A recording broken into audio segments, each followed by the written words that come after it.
Okay, so I really just want to quickly get straight into this. So go to your web browser. I'm using Chrome, as far as I know. Go up to your search bar and press in PNGWING. So that's PNGWING. PNGWING. Alright, so let's open that.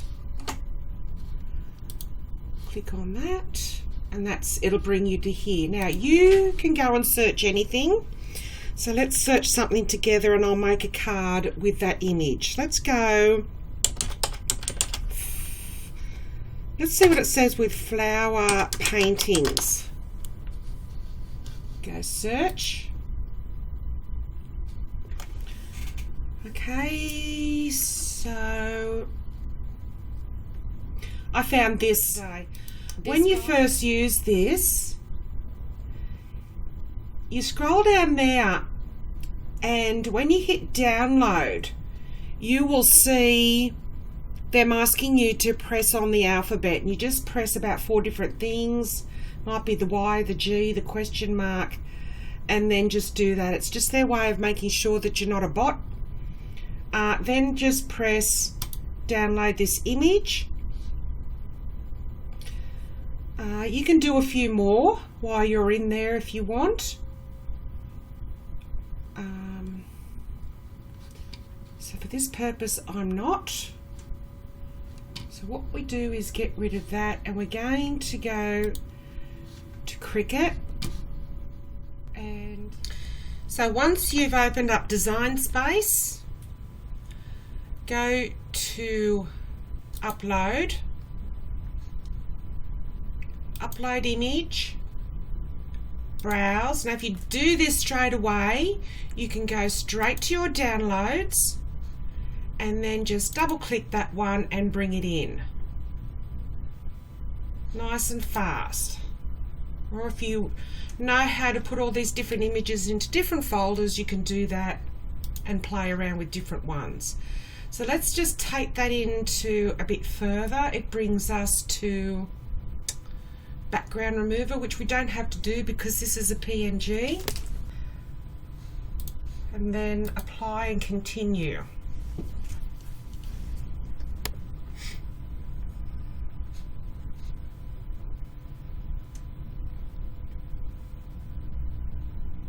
Now you have to select your print then cut image, not the cut image. You can put it into your collection if you like. I've got a print and cut section, so I'll put that in there, then upload.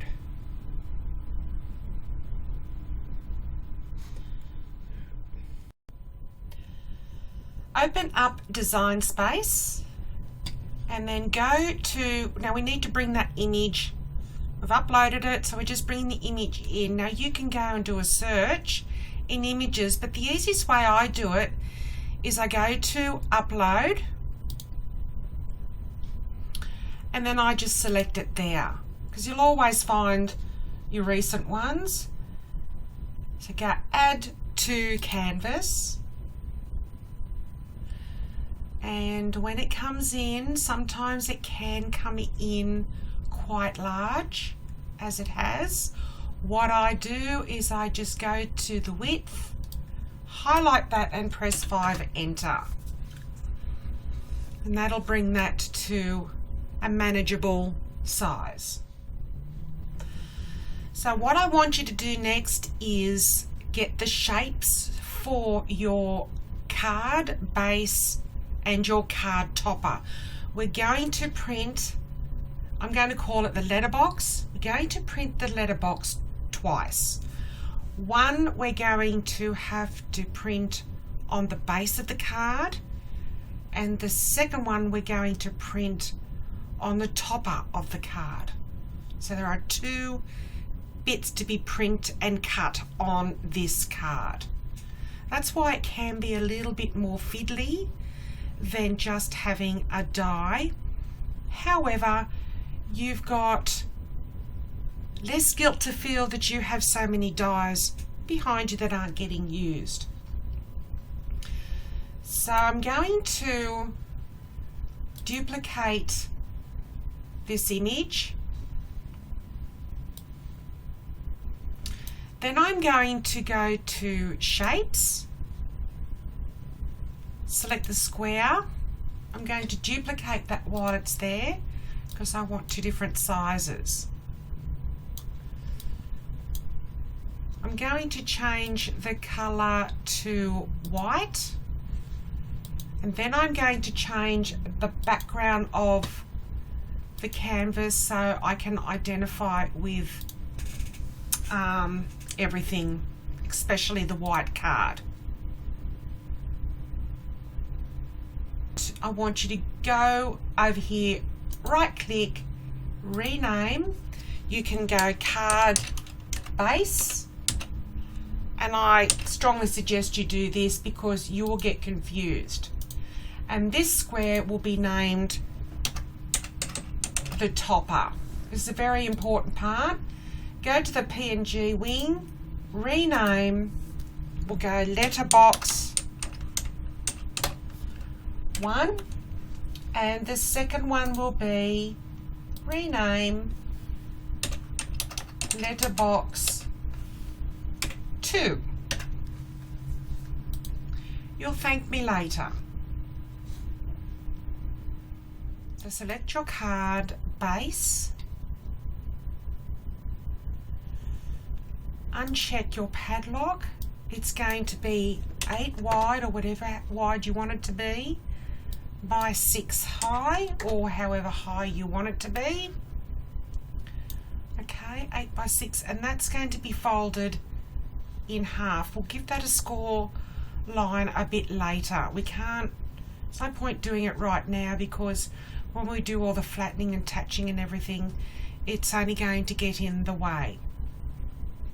So that's your card base, and now your topper is only halfway past the card, is 3.75 inches in width. I'm going to uncheck that padlock, which I should have done first, and then the height is 5.75. So that will sit there, and that's also a good indication. It's 1/4 inch in around all the sides. 1/4 inch or 1/8 inch. I'll get back to you on that.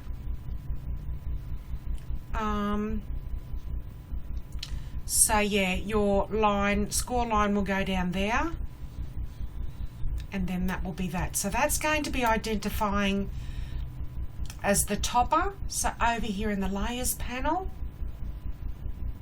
it's green. So this is where you need to select them. Your card base, letterbox 1 and letterbox 2. Alright, so what we're going to do next is the 5 strips, and all they are is a square that's made as thin or as thick as you like, and as long or short as you like. And we're going to cut them, so 5 strips into this Eclipse card, which I've called pinstripes. So go to your shapes, select your square, or you can select that too if you want, but let's just do a square for now. Go to your padlock and unlock the padlock. I'm going to make this size. The one I cut out was quite good, was 0.18. So 0.18, press enter. Now this is the topper, so this is going to go on here after you resize it. I'll do that in a minute. I'll bring this to the front. So maybe we could resize it now, because now you'll have a better understanding of what you're looking at. So we're going to select these two and align and center. Now at this stage, let's attempt to group them. So it's grouped of letterbox 1 and letterbox 2. This is how we're going to find them, okay? And then you've got the topper and the card base, and now you've got the square. We're going to end up with 5 of these black squares. So we're going to bring that over to here. We're going to resize our letterbox. So there's your letters box in the group over here. So we're going to select group and grab the corner and just push it in.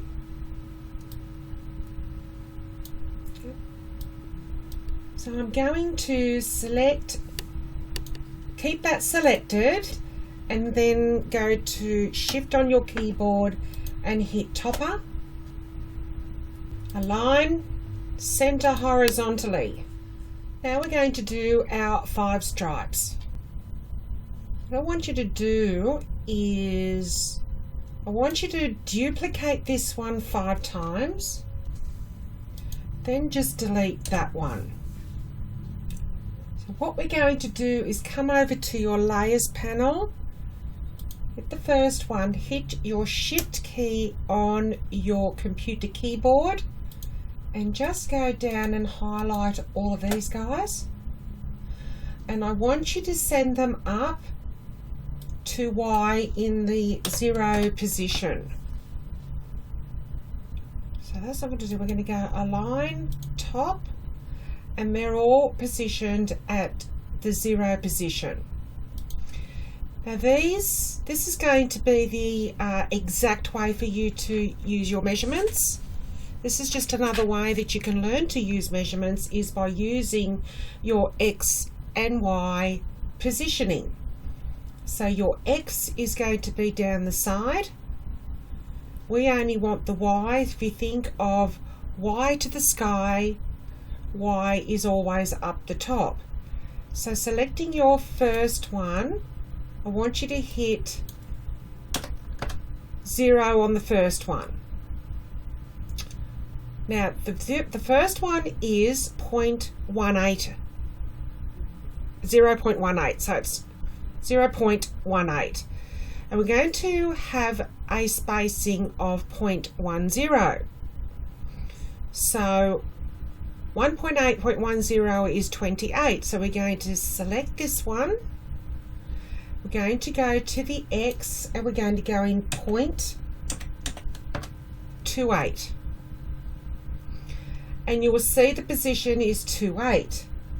The third one is going to be 28 plus 18 plus another 10. So it's where it is at the position, 28 plus 18, 46.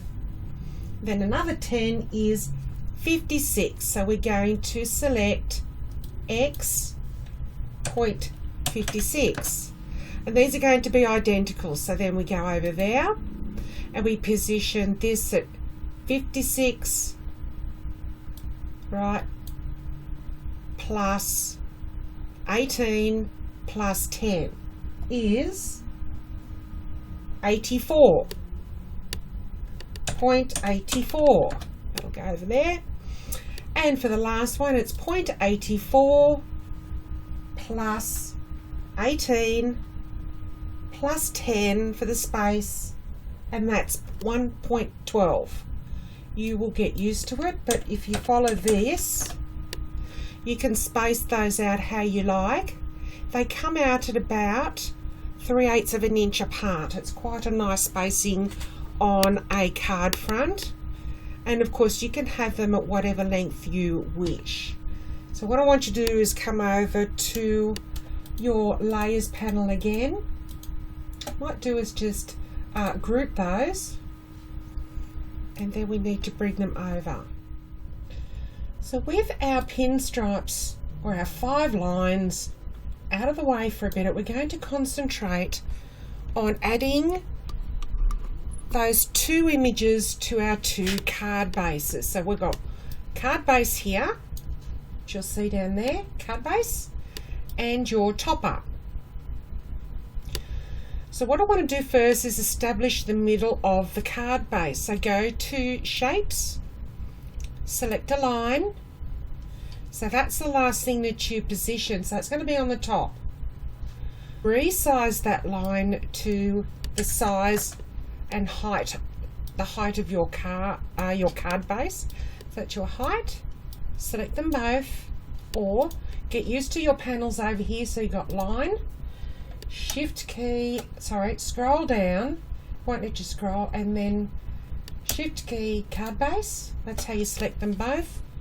Align and center. Try not to move that. So now we're going to grab our card topper, and that's in 1/8 of an inch all around, so you need to try and center that, position it, not center it. So we're going to select the card topper. There's the topper plus the base. So you select it by hitting your shift key on your keyboard, and we're going to go to align, and swear I always get these mixed up. I think we need it vertically. Let's see, vertically? Got it right, yay. And I will move that over with, I'll just go off that. Go on to the topper by coming over here and just moving that over a bit with the arrows on my keyboard, so that looks quite even all around the sides to me. Okay, now don't touch them. We are going to bring these two letterboxes. So if you have a look over here, they're grouped. Select them. Now bring them over to where we want the card. And once again, we're going to vertically align those. So we're going to put the shift key down on the keyboard and press topper, align and center vertically, just to make sure. And then we're going to grab the letterbox group. So don't forget, these guys are going to go over it like that. So everything's in position. Is come over now. Don't worry about the line or the group. So we're going to go and concentrate on the letterbox, the topper and the card base.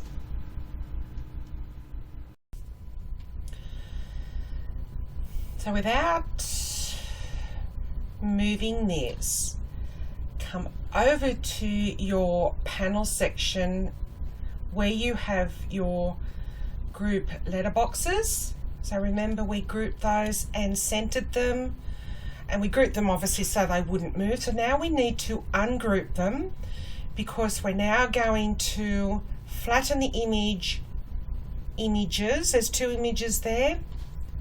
So let's select that group, go up to group and ungroup that. That part's done. So now we're going to select box 1, shift key and topper. While they're highlighted, we're going to hit flatten. That should run up to the top, and it did. So now we select letterbox 2, shift key and card base, and flatten, and that should jump up to the top as well.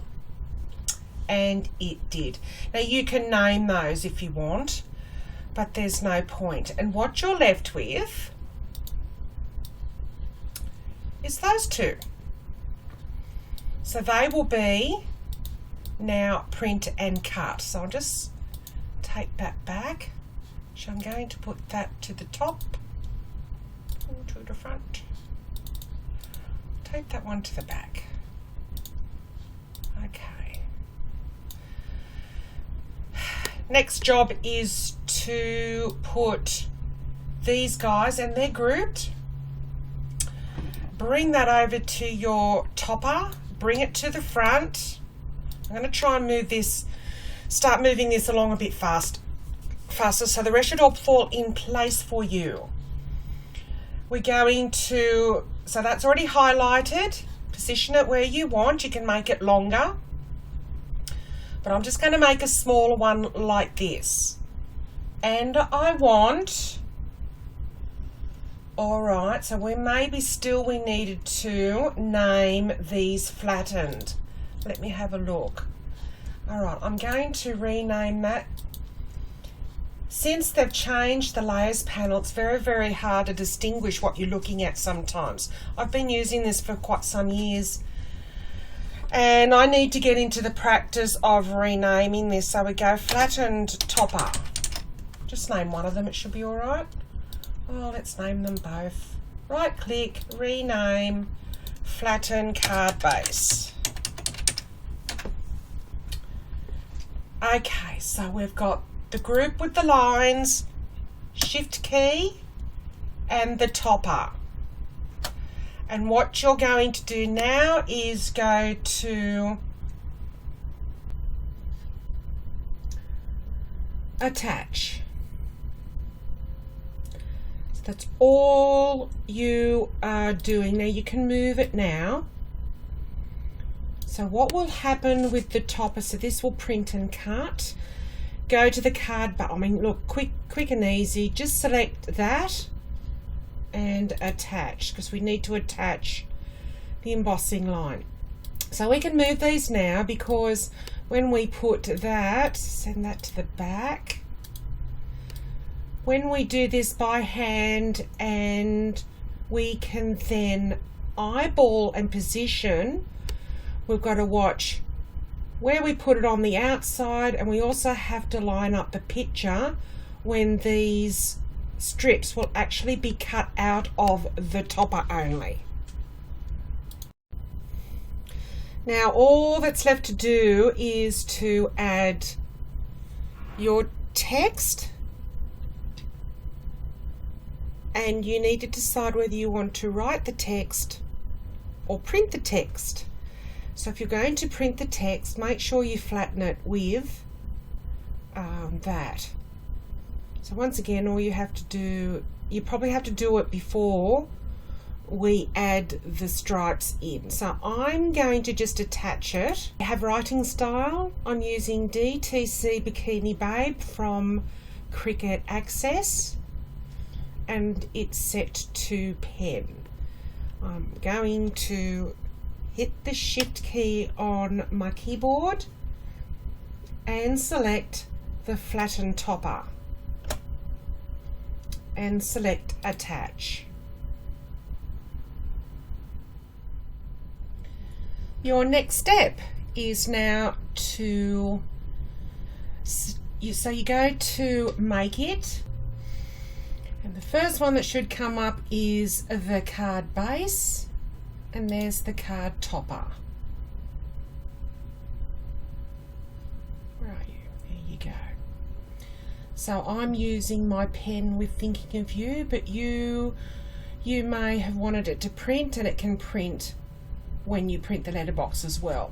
These black strips are going to cut, so you've got print, then cut, pen, and basic cut. Let's go back to the card base, which is the first one to be printed. So this is going to print first. It's all on what your printer has been set up for. So I'm set up for A4, and I've cut an A4 size piece of cardstock that I'm going to use as my card, and that will print directly onto the card base. So that is your card topper, which will cut second. So let's print these both and cut them out. I'll go continue. It will say here send to printer, and I also want you to uncheck add bleed. So turn the add bleed off. You don't need that for this. So it's out to my card room, and then I'm going to set to print, and it will go through the motion. So I'm going to print both of those, and then I'll show you how to put it together.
So now we're moving on to doing the topper. So that's the topper there.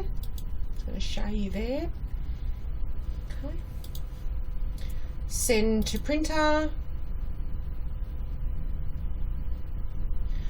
Turn off the bleed and press print.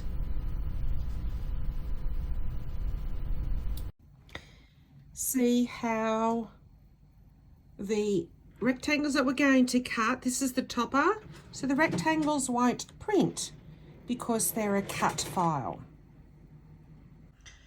So I have positioned the A4 piece how it should look on my mat for it to look properly. Turn the overhead light off for when it scans, and I've got my pen ready in slot number A.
So now that we've cut the card, I've folded that in half, and this now goes on top of there. So if you can eyeball that 1/8 of an inch around, I have put pencil marks here.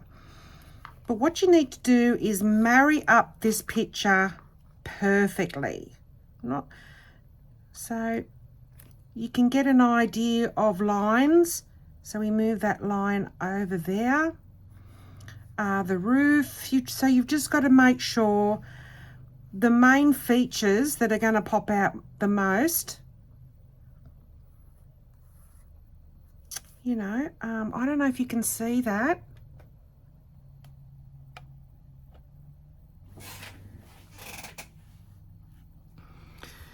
But if you had a bit that wasn't right, it would look like that. So it has to move over perfectly. I'm just going to make sure. So I've already done this, and I've actually marked myself some pencil corners.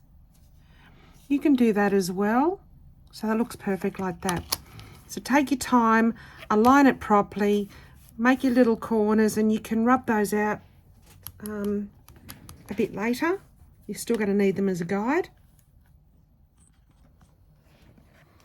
All right, so I've added the 3D foam on the back. What I'm now is putting some wet glue on quickly on the 3D foam, because this glue actually does dry quite fast. Now, I've decided I'm not going to worry about putting little strips there. It is not necessary, and it's very painful to do. All right, so you've got your 3D foam on, a bit of wet glue, and what the wet glue will do is help you manipulate with a bit of wriggle room. So you've got your registration marks that you've done with your pencil. Start wherever it's closest to you. This is why it's good to have the little thingies there. And then you really need to look above it.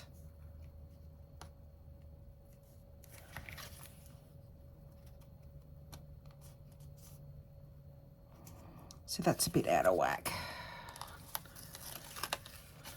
I did not do that well, because I really need to be looking down here. So I'm going to try and hold it.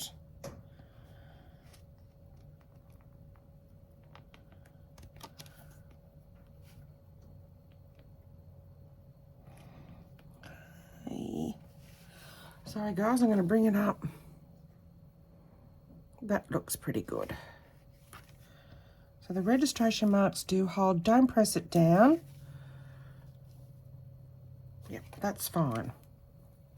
And when it's in place, you can press it down. And you're done. So watching this tutorial will take you a bit of all of half an hour.